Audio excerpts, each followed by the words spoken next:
नमस्कार, आपका nation TV Bharat में स्वागत है। मैं हूं आपके साथ प्रतिमा साहा। आइए बढ़ते हैं आज की खबरों की ओर।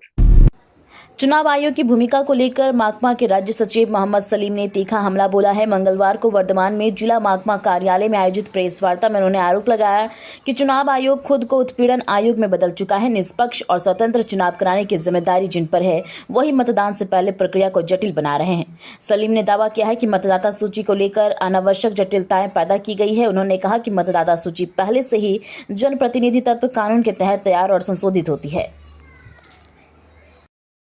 এই জন্য আমরা ইসিআই এবং সিওর কাছে যাচ্ছি যে কোনো নাটক নয়। রাজ্য প্রশাসন ফেল করেছে, মমতা প্রশাসক হিসেবে ফেল করেছেন, কেন্দ্র সরকারের অফিসাররা ফেল করেছে, যার ফলে এক্সিকিউটিভ থেকে জুডিশিয়ারি হয়েছে। দেখবে দাঙ্গা হাঙ্গামার সময় যখন জুডিশিয়ারিও ফেল করে তখন মিলিটারি ডাকতে হয়। তাহলে একটা গণতন্ত্রকে প্রতিষ্ঠা করতে হলে আমরা কোথায় যাচ্ছি? গণতান্ত্রিক ব্যবস্থাটাকে ভেঙে দিচ্ছি, গণতান্ত্রিক প্রতিষ্ঠানকে ভেঙে দিচ্ছি, সাংবিধানিক ব্যবস্থাকে ভেঙে দিচ্ছি এবং ক্রমাগত এখন লেজিসলেচার ফেল করেছে। মমতা ব্যানার্জি বিল আনেনি, প্রস্তাব আনেনি, সর্বদলীয় বৈঠক করেনি, এক্সিকিউটিভ ফেল করেছে। জুডিশিয়ারি যদি ফেল করে তারা বলবে মিলিটারি দিয়ে করাতে হবে, আর মিলিটারি ফেল করলে তখন বলবে ওই আমেরিকার নৌবহর আছে তারা আসবে, যেরকম করেছে বিভিন্ন দেশে। বলছি আমি দামিনী পিকচারের তারিখ আসছি না, আমি এখন জনপ্রতি শুধু আসছি। দামিনী পিকচার আমিও দেখেছি।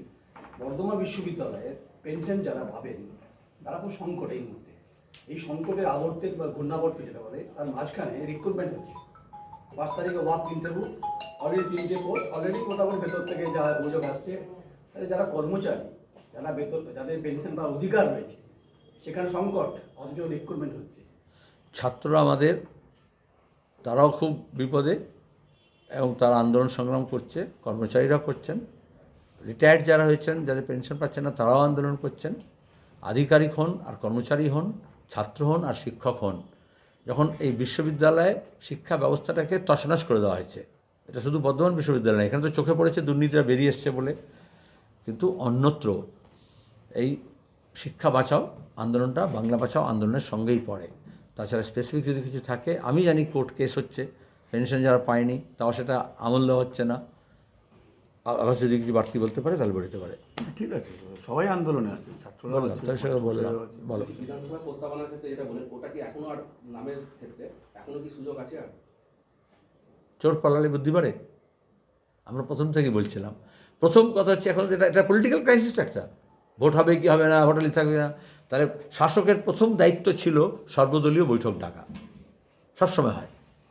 অন্য তামিলনাড়ুতে হয়েছে, কেরালায় হয়েছে, এখানে কেন হলো না? অনেকে বলছে না অন্য জায়গায় হচ্ছে, এখানে হলো না কেন? তাহলে মমতা ব্যানার্জি চেয়েছিলেন প্রক্রিয়াটা জটিল হোক এবং উনি একাই লড়ছেন, যেমন সিএনআর, আর কেউ বলবে না। 2, বিধানসভায় তো বাম শূন্য তোমরা বলছো, তাহলে কে বুদ্ধি দেবে? শুভেন্দু দেবে? ঘটে আছে? কে দাবি করবে? তাহলে বিধানসভায় প্রস্তাব আনা উচিত ছিল, লেজিসলেচারে আইন আনা উচিত ছিল। যদি তামিলনাড়ু করে, আর তারপর হচ্ছে কোর্টে যাওয়া উচিত ছিল, তামিলনাড়ু কেরালা যেরকম গেছে, আমরা গেছি, মুস্তারি বানু গেছে, মমতা ব্যানার্জি পরে নাটক করতে গেছেন, মমতা ব্যানার্জি অ্যাপ্লিকেন্ট না, লিটিগেন্ট না, পরিযায়ী শ্রমিকের আন্দোলনকারী এবং যার নাম গেছে সে গেছে, উনি পরে হাইজ্যাক করেছেন, যেমন সিঙ্গুর নন্দীগ্রামে আন্দোলন হাইজ্যাক করেছিলেন। কোনো হাইজ্যাকার দিয়ে এক্সিকিউটিভ চলে না। সিইও দপ্তরে কালকে যে ইস্যুতে যাবে যে সম্পূর্ণরূপে সংশোধিত ভোটার তালিকা যারা ভোট হবে না, সিইও দপ্তরে নো লিস্ট নো ভোট, এটা কি আদালতেও যেতে হতে পারে? অবশ্যই, কারণ এখন তো আদালত নিজের কোলে নিয়েছে, আদালত তো নিজের কোলে। রাজ্য সরকার ফেল করেছে, ইসিআই ফেল করেছে, ইংরেজিতে বলে drop it as a hot potato, হ্যাঁ না, গরম সেদ্ধ আলু যদি ধরো তাহলে তাদের ফেলে দিয়েছে। এবার সুপ্রিম কোর্ট হাইকোর্টকে নির্দেশ দিয়ে তারা নিয়েছে, এবার তারা হাত পোড়াবে না মুখ পোড়াবে সেটা তো আমাদের দেখতে হবে, নাকি গোটা গণতান্ত্রিক ব্যবস্থাকে পুড়ে যাবে। এই জন্য আমাদের সাধু সাবধান হতে হবে। ধন্যবাদ, হয়ে গেছে, অনেক কথা বলছিলাম। তবে ছুটির দিনে